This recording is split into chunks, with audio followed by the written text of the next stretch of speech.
Hi everyone, welcome to One Finance, and in this video we're going to talk about the most affordable UITF in the Philippines. So here we have the ATRAM Peso Money Market Fund, and yung classification niya is actually a money market. So kung hindi pa kayo familiar sa investment asset classes, kindly check Module 1, Basic of Finance. So ando dun yung mga different asset classes natin. Minimum investment is only 50 as well as the additional investment. No holding period, so you can just easily go in and out sa fund na walang penalties. And then redemption, settlement, nasa trade date plus 1 business day. So meaning pag nag-withdraw kayo na or nag-redeem kayo, makukuha niyo yung pera nyo or yung proceeds after 1 business day. Yung trust fee niya is 0.57%. Yung client suitability naman niya, so ito yung para kanino yung investment. Okay? So here, we have suitable only for investors who have a conservative risk profile. So kung hindi pa kayo familiar sa investor risk profile, meron din tayong discussion yan sa Module 1, Basic of Finance. So kindly watch the video para at least ma-explore nyo yung mga different types ng investor profiles. So here, meron tayong mga key risks and risk management. So ito yung mga inherent risks sa ATRAM Peso Money Market Fund. Meron kang money market o yung factors regarding sa macroeconomic or economic variables. Meron kang credit risk kasi meron mga portion dito sa asset allocation niya ng mga short-term debt instrument. Interest rate risk, so yung fluctuation ng interest rates ng BSP.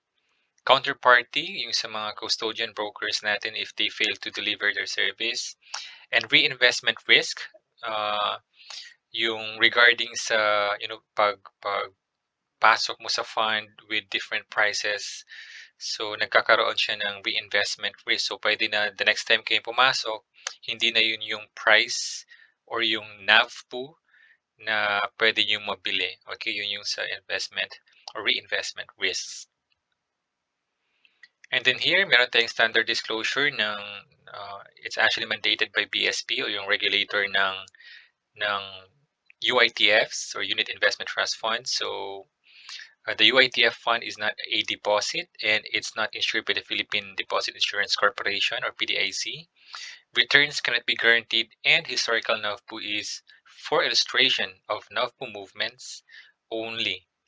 When redeeming, the proceeds may be worth less than the original investment, and the trustee is not liable for any loss unless upon willful default, bad faith, or gross negligence. So here we have the performance of the fund as of March 31, 2020. So you're looking at the graph ng NAVPU.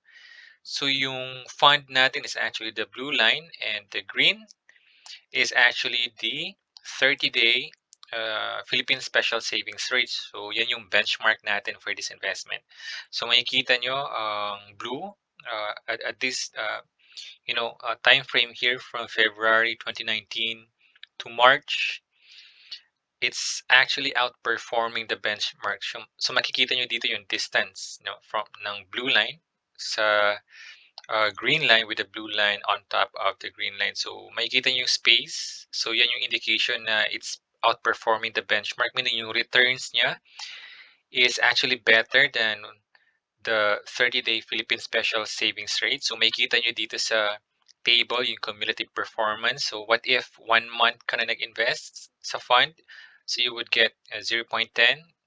What if 3 months or 6 months? You would get 0.94. Now for 1 year, that's 2.78%. And these rates or this performance are or is actually net of taxes and fees. So makikita nyo mataas siya sa regular time deposit and yung sa mga traditional savings natin, ATM or passbook. So yung highest ng prices ng NAVPU niya and the lowest value nandito sa 106 na range to 109. And then yung statistics, okay? And dito rin, standard deviation, duration niya, information ratio.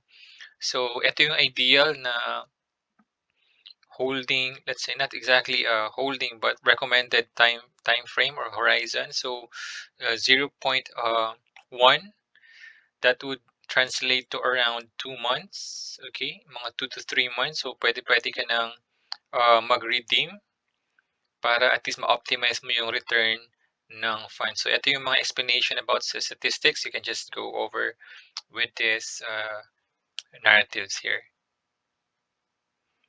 Portfolio composition. So, makikita nyo dito kung saan nakalagay yung majority ng investments ng fund. Let's say 1.37 nasa cash and 28.39 nasa mga time deposits, and ang malaking chunk niyan nasa money market. So again, money market, ito yung mga investments na short-term in nature. So pwede ka diyang, meron kang treasury bill, pwedeng merong mga commercial papers, and even mga intermediate bond funds na malapit na mag-mature. They're also classified as money market. So yung portfolio holdings mo, andi dito. So ito yung mga different time deposits from different banks. From Citi, from BPI, from Security. This is from, I think from Rizal Bank. So that's, ito yung percentage of total ng portfolio holdings. So makikita mo, majority niyan, puro mga time deposits and money market securities. And sa third page, we have here disclosures. So the fund may invest in time deposit or deposit products offered by the following banks. So makikita nyo very specific kasi this fund was designed for conservative clients. So makikita nyo yung mga underlying assets niya very conservative din, time deposits and money market lang. So wala kang makikitang bonds or wala kang makikitang stocks sa portfolio ng fund. Okay, so ito yung mga investment venues ng fund. And then yung outlook and strategy, and dito sa portion na ito ng disclosure statement nila. So andito yung anong ginagawa ng mga fund managers to come up with better returns, ano yung mga factors that affect the performance of the fund, ano yung projection nila sa movement ng yield in the near future. So andi dito yan. By the way, itong report na ito is actually required to be published every month. So itong nakuha natin from the website of ATRAM is actually dated March 31, okay, 2020. So, what if we try to compare yung sa ATRAM performance sa special savings account or time deposit or sa ATM or passbook? So, ito yung makikita nyo mga rates nila for 1 year. Okay, as of March 31, ito yung mga gross nila, meaning wala pang withholding tax na 20%. So, sa passbook ATM mo, meron kang 0.25. Sa special savings naman, that's 1.50. Sa ATRAM, again, yung nasa report kanina ng investment disclosure statement, nasa 2.78%, and that's already net. So what if meron kang, let's say, 100,000 in a year, ito yung potential return mo. Actually, these rates, itong mga rates na ito, these are guaranteed. Okay?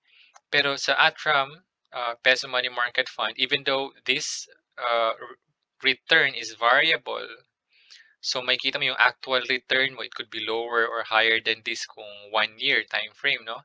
But you can really see how how tall this bar is compared dito sa dalawa. Okay? So makikita mo halos almost double yung return mo dito sa ATRAM money market compared sa special savings.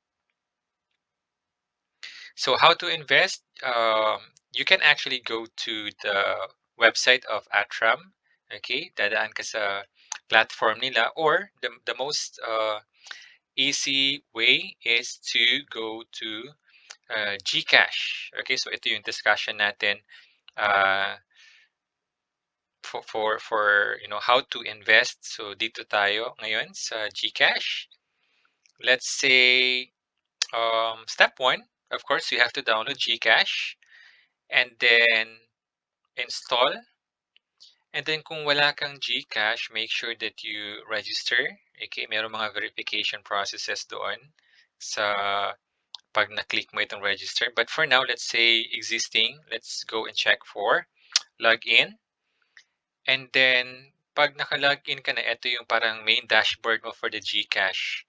So kung wala ka pang available balance, you can transfer or you can find your GCash account using yung mga platforms like DragonPay, PesoNet, ano pa ba? Yung sa mga 7-Eleven or mga payment center, you can cash in doon, no, para magkaroon ka ng available balance dito. And then once you have the amount that you desire to invest, you can just select this one. So makikita mo, invest money. So when you click that, dito ka na ngayon sa invest money na window ng phone mo. So makikita mo dito ATRAM peso money market fund.